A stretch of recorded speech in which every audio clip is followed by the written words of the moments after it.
ইরানে নারীদের জন্য মোটরবাইক চালানোর লাইসেন্স পাওয়ার দীর্ঘদিনের অধিকার আজ বাস্তবে রূপ নিতে যাচ্ছে।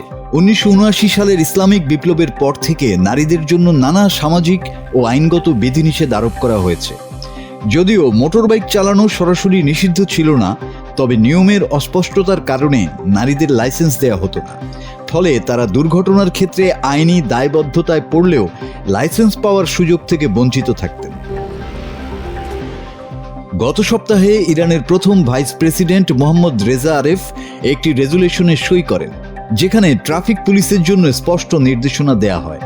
নারীদের ব্যবহারিক প্রশিক্ষণ, ট্রাফিক পুলিশের তত্ত্বাবধানে পরীক্ষা নেওয়া এবং মোটরসাইকেল চালানোর লাইসেন্স প্রদান বাধ্যতামূলক করা হয়েছে। মন্ত্রিসভা জানুয়ারির শেষে এই রেজুলেশন অনুমোদন দেয়।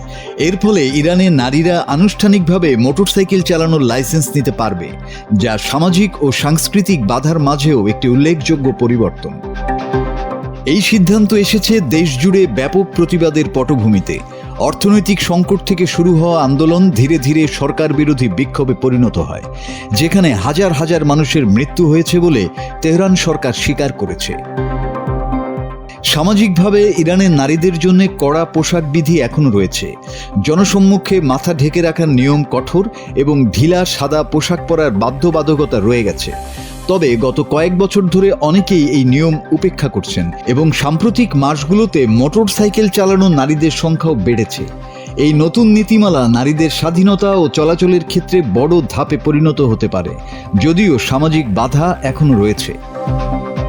ইরানের নারীরা অধিকারের জন্য আন্দোলন আর আইনের পরিবর্তনের মিশেলে মুক্তির পথে এক নতুন যুগের সূচনা করেছেন। মাসুদ হাসান, বাংলা টিভি।